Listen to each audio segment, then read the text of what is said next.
Hey guys, welcome to Nerdarchy, for nerds, by nerds. I'm Ted, hanging out with some of the colleagues here. Ryan. Dave. And today we have a GM 911 request from Christopher Manning. He wants to know, how do you run a political game? Yeah, he's getting ready to do like a mini-series type game in, I think, the one-shot group. And he wants to make it about political intrigue.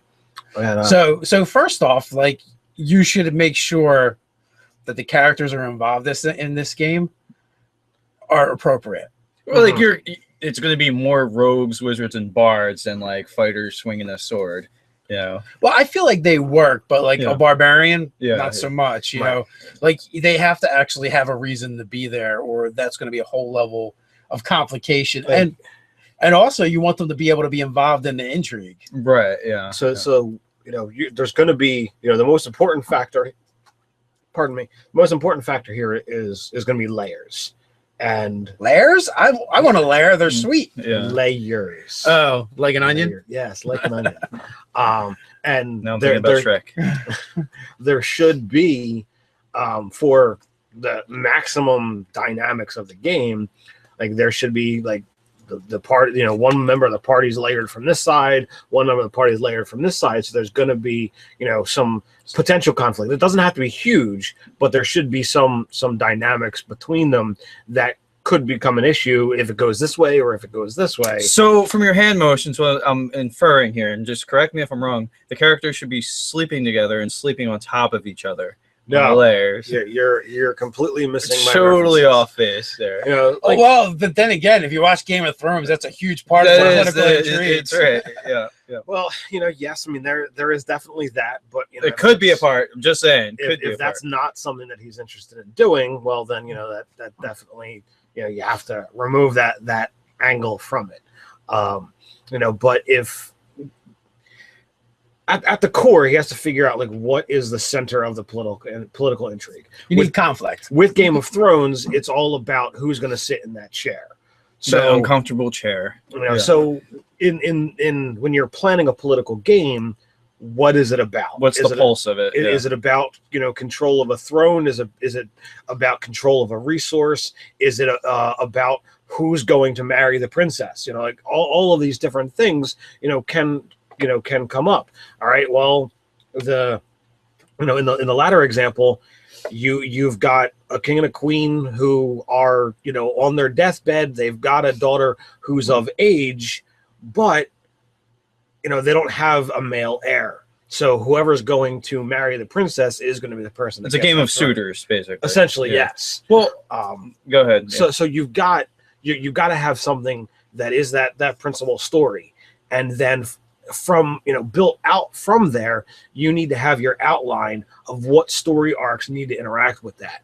You know, typically the games that we run, you know, even if we want to make them RP heavy, we don't do games that go like, or we haven't built games that way in a while that go that rich, because there is so much planning and so much prep that needs to go into that kind of a session, because every single interaction can change the plot of that story that's going on. It sounds like it would be a very, like, you're going to have some flow charts going on or something. I would think so, absolutely. So another thought, too, is you could take, like, the plot of Romeo and Juliet, you two rival, powerful families, you know, in Verona. You know, you have the star-crossed lovers thing.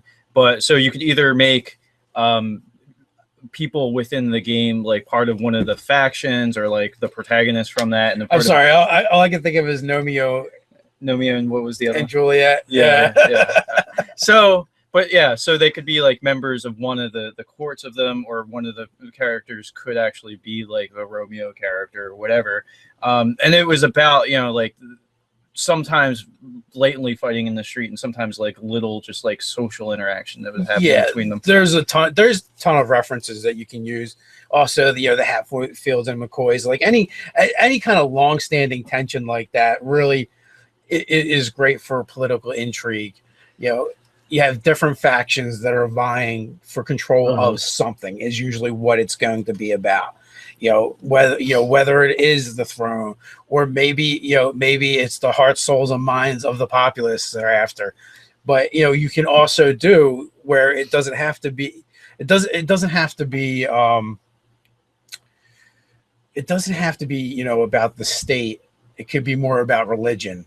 You know, is another direction, you know, because you could try and be converting people to a faith or something like that. You could also have like all the members are all the characters are members of a thieves guild, you know, and the politicalness of that, because it's not just about you know, fighting skills. There's so many skills that are important to a rogue character, you know, and if you've got a structure set up, you know, okay, this guy's in charge, these are his lieutenants, these are the, you know, second lieutenants, and, you know, someone's trying to rise through, you know, the Starscream right, of the group. right, yeah. The politics can happen, you know, in an organization, you know, in a kingdom, you know, between kingdoms, between organizations, you know, so there are so many ways to go with it. There, you know, there's going to be politics within politics if you're running a heavy intrigue game, like, you know, who's going to rule the church, you know, who's vying for control, but at the same time, the church is vying for its own control within the kingdom, you know, trying to hedge out other religions or whatever, right? And you know, or the, you know, maybe the king is trying to prevent the church from getting too much power and too much sway over the populace. The individuals vying for control of the you know, for the leader of the clergy, they're dealing with organizations to say, okay, well, if you're able to secure my position, this is the deal I can make with you. Same while they're making the same kind of deal with somebody else. So there's, you know, backstabbing and things going on in that. And at the same time, you may have merchants and trade guilds doing the same thing, vying for, you know, they want to control all the commerce. You know, and so they might be trying to actually quietly edge out the king and edge out the church so that they can have more power. So when you create your story, you know, you can give the players only the piece of the puzzle that you want them to work with, even if you have the bigger story, you know, up here, and let them slowly figure out, well, how high does this shit go? I would do it like, if I was trying to come up with this game, I would build it like a wheel. I would have the central aspect of what the game is about, what everyone's after, and then you'd have spokes coming off of that hub. The different interests. The different interests, and then you'd have to define, well, what is it they're really after? And start to craft and figure out, like, how do these things relate to the PCs? Well, I mean, the PCs, like, will determine themselves how they relate to it, too. I mean, if it's like a rival, you know, rival adventurers guild or whatever, well, then they're going to be at odds with one another, you know, in conflict. Or, I mean, it could be professional courtesies. But I feel like this kind of game, like, you're not going to have like open conflict. It's going to be like assassinations. And things like I mean, yes, but you could totally be having to, you know, be protection from assassins and mercenaries. You know, if you've got a couple of thwarting a coup, or perhaps you're perpetrating a coup. You know, absolutely. You know, so you could have like the players be, you know, directly involved or hired by, you know, the central, you know, figure of all of this.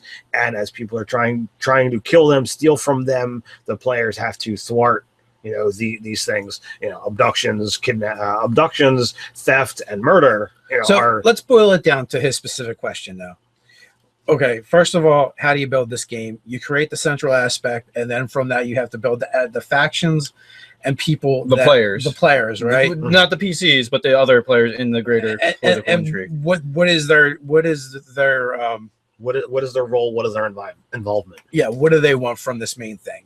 And then from there, like, if for this kind of game, I would build like a little manifesto, kind of giving what they would do to achieve this end. Well, I would at least just like contemplate what kind of alignment generally the organization might have, you know, because that's going to inform the things they're willing to do. You know, like lawful neutral, there's a whole, you know, ball of wax between lawful neutral and neutral evil, like what they're willing to do to accomplish their ends. Well, when I say manifesto, I mean for the players getting involved in the game to know, so they know what to expect, so they know how they can fit in. Otherwise, like, you know, if you just show up with a random barbarian into this game, what is your place in a political intrigue type environment? Right. You might not even have one. Well, or you might be a pawn in it. Like, that's pretty much your main role is going to be a pawn. People are going to use you as a weapon and point you in the direction of their rivals, is really what it's going to come down to. Yeah, you'll be a pawn or a scapegoat. or Both. or not involved at all because you built a character that's wrong for that game. Right. So what I'm saying is like you need this little manifesto of about and this is going to be a lot of work for you, Chris, because you have to come up with this stuff and you have to give enough background story and backstory for your players to actually know how to fit in. Mm-hmm. And then on top of that, you're going to have to to properly do it. There's going to be whatever is happening behind the scenes needs to actually happen. So you need to think about, based on what the PCs do, how are the other quote unquote players of the story reacting to that situation. Lot of us D&D heads really digging Game of Thrones, and that's got a lot of political machinations involved in all of that. So like you can follow some of those examples and see, okay, well, this person died. So what kind of opening does that leave? What kind of, pieces move around based on that? Well, I mean, a lot. I mean, that's all it is political intrigue and massive machinations and how it affects people. So like that is like the apex example of what a political intrigue game would look like. Yeah, absolutely. You had mentioned RA Software's Demon Wars. Right. And later in the series, there's a ton of that, and basically, it really becomes a lot of state versus church. Right. Yeah. The second half of that series, Gillespie and the church are kind of going at it. Also, Jim Butcher's Alara series, there, throughout that, there's also a lot of that going on as well. Yeah, the High Lords are all vying for who's trying to, who's going to get the throne when Gaius ain't around. Yeah, who's going to control it, and there's some really sneaky, clever stuff that goes on in there. Yeah. And Eberron too. The Pulse of Eberron is a sort of the whole war was fought over succession, and then like it's all like in the Cold War state, like, and there's multiple states involved in the Cold War states. Whereas like it used to be actually the real history is a little more simple. Like you had pretty much the U.S. and Russia, like whereas like Game of Thrones you have 5 different nations that are all in a state of Cold War, essentially. Or not so much headed back towards that. Russia, China. yeah, that's true. So, if this country is still alive around in 100 years, you can see this video to have this discussion. Yeah. But that's also another place to look. You want to look at how politics and intrigue work. Look at real life. Yeah, look at current events. Look at things that are going.